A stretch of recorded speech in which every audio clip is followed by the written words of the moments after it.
el que le hace crecer los huesos en el vientre de la mujer, aquel que le pone crines ondulantes al caballo, el poderoso, el maravilloso, el grande, el magnificente, descendió para convertirse en el Hijo del Hombre, y el Hijo del Hombre para que se convirtiera en el Hijo de Dios. Y entonces vemos el protocolo más interesante. Anoche me introducían en esa campaña y decían a veces, en cuanto a mi persona, yo me sentía un poquito incómodo por lo que Dios ha hecho en mi vida, por su gracia. Pero aquí un protocolo que supera cualquier otro protocolo. Protocolo es las palabras bonitas que se dicen para introducir a una persona.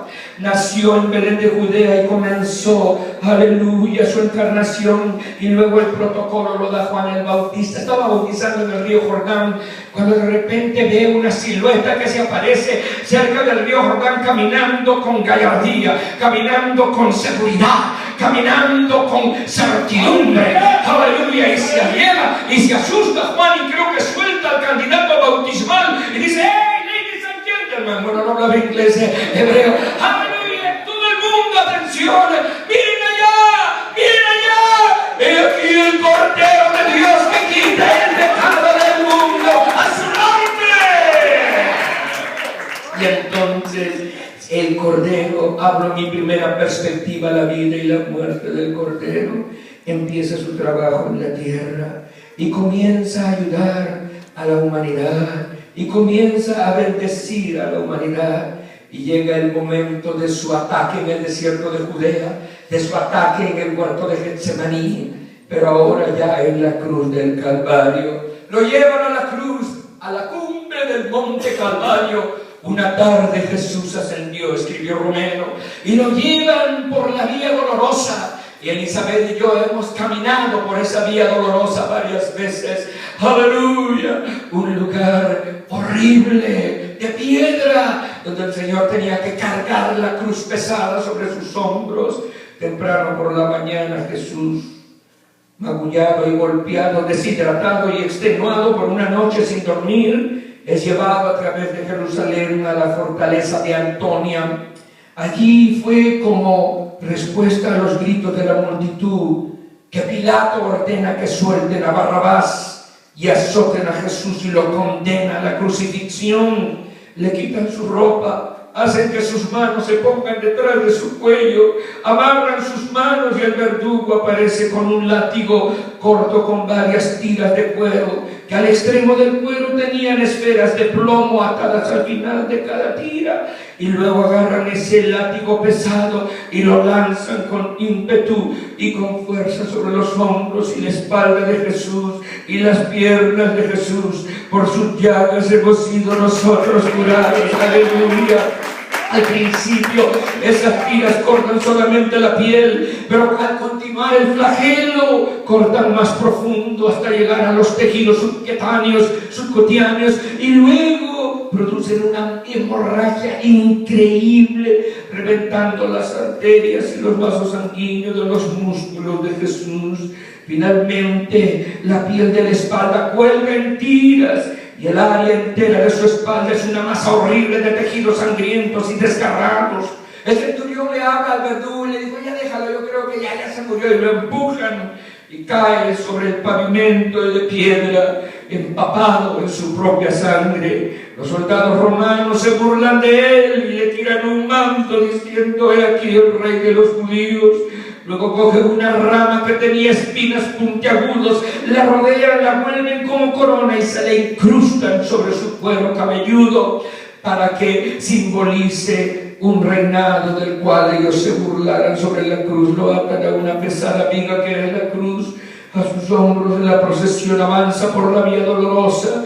El destacamento que iba conformado por dos ladrones, Jesús y los verdugos, camina hacia el Gólgota, levantan aquella viga pesada y juntamente con los soldados la meten en un hueco donde Cristo, aleluya, es crucificado después de que habían clavado sus manos y sus pies.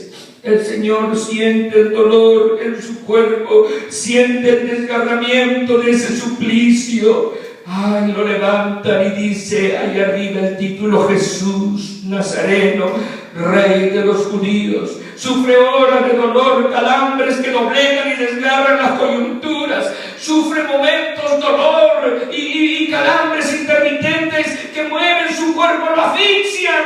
Experimenta un dolor agudo mientras se desgarran sus coyunturas, porque él sube y baja para poder vivir, porque si se hubiera quedado abajo, se hubiera muerto de asfixia.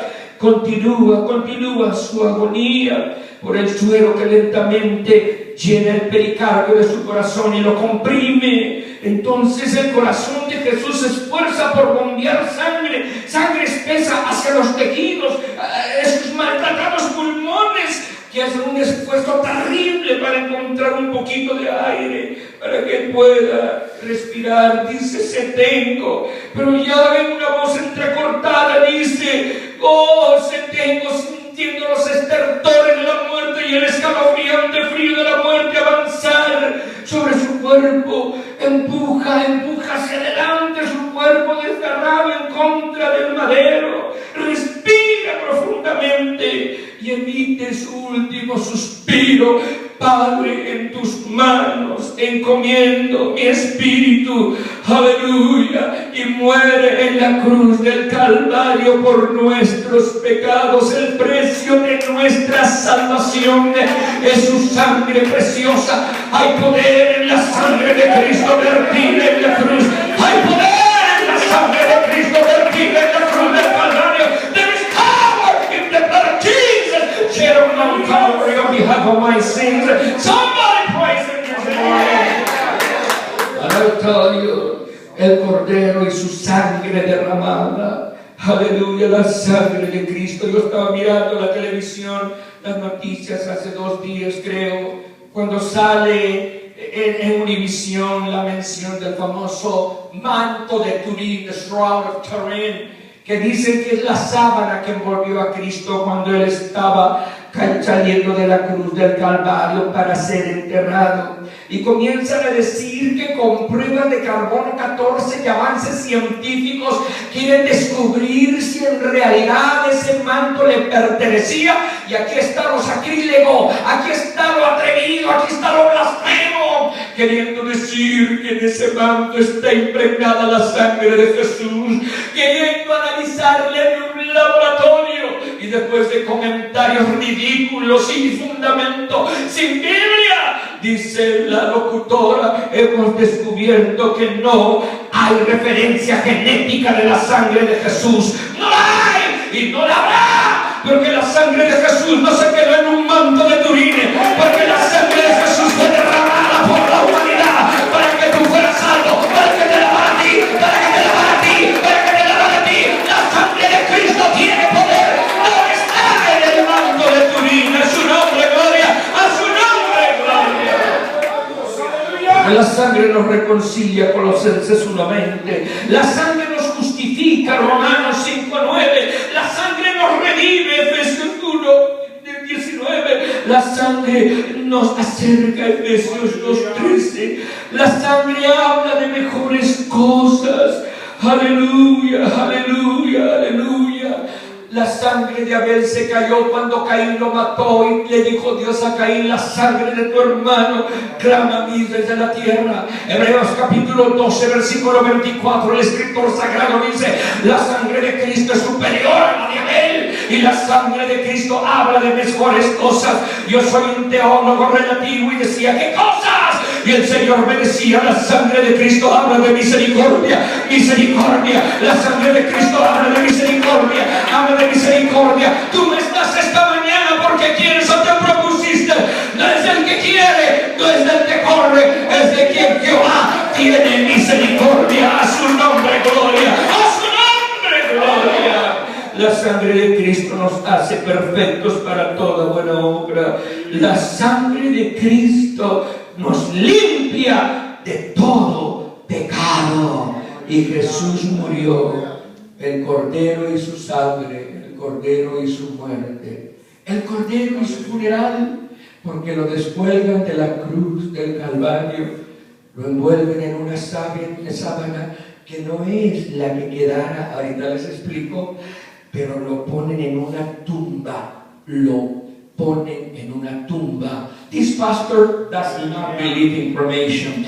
Cristo no fue cremado, Cristo no fue puesto como los ofrenderos a Baal peor, o la gente del mundo quemando a sus muertos. ¡No! Jesucristo fue enterrado y su cuerpo fue puesto en una tumba para que nosotros, en una manera, imitemos ese decoro a aquellos que se nos adelantan. Es interesante comprender el asunto del Cordero. En el mensaje, el Cordero será un león. Pero luego viene mi segunda perspectiva en esta mañana. El león de la tribu de Judá. Aleluya, no solamente la vida, muerte y pasión de Jesucristo el Cordero, pero ahora el león de la tribu de Judá. Porque, ¿qué pasa con Jesús? El cuerpo de Jesús se queda en Jerusalén. Yo he estado allí.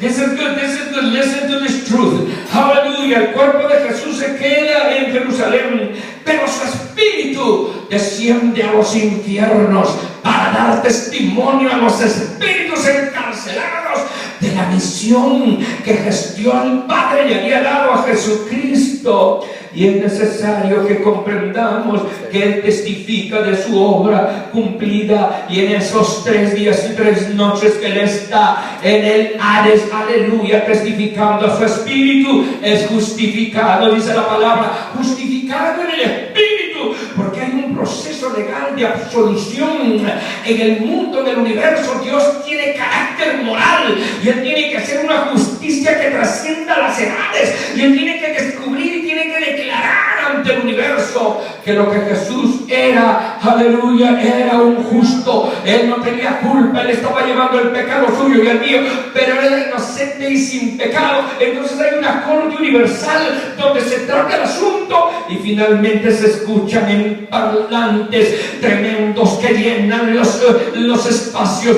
Justificado en el Espíritu, justificado, ha sido justificado, no guilty, absuelto, es absuelto, es absuelto. Y cuando se escucha esa voz, this is good, esa voz llega hasta el mero lugar donde Cristo está, y entonces, aleluya, sueltan las cadenas de la muerte, sueltan las cadenas de la muerte. Jesús comienza a avanzar, aleluya, a través del infierno, y comienza a avanzar, y comienza a avanzar, y comienza a subir, y comienza a subir, aleluya, y aleluya, y comienza a subir, y asciende el Señor, y sube, y sube, y sube, y los demonios del adulterio, de fornicación, de pecado, de depresión, de suicidio, de homicidio, se agarran de su manto. Pero Jesús sube y dice: toda potestad es dada en el cielo y en la tierra, toda potestad es dada en el cielo y en la tierra. Aleluya. Y el diablo no sabe qué hacer. El segundo pensamiento, león de la tribu de Judá. Aleluya. Yo he estado en varias tumbas en el mundo. Dios nos ha llevado al Cairo, Egipto, y he visto una tumba apoteósica de Anwar Sadat, un presidente egipcio que se hizo amigo de Menachem Begin en Israel, y los terroristas árabes no les gustó la amistad y lo mataron, y le construyeron una apoteósica tumba en el Cairo con una llama eterna. Le he visto la de Kennedy en Arlington Cemetery en Washington, en Virginia. He visto la tumba de Dwight Eisenhower aquí en Denison, Texas, aquí arriba de Sherman. Ahí está la tumba del presidente Eisenhower, que fue el general de los aliados en la Segunda Guerra Mundial. Pero un día, mi esposa y yo en Jerusalén cruzamos el umbral de la tumba de Jesús, donde Jesús había sido puesto. ¡Aleluya! No nos programaron, no nos dijeron levante su mano y llore y conmuévase. ¡No! Nomás al cruzar ese umbral, cuando yo ingresé a esa tumba, sentí que me envolvió una presencia bendita y comencé a alabar a Dios. ¡Aleluya! Porque Saddam está enterrado, porque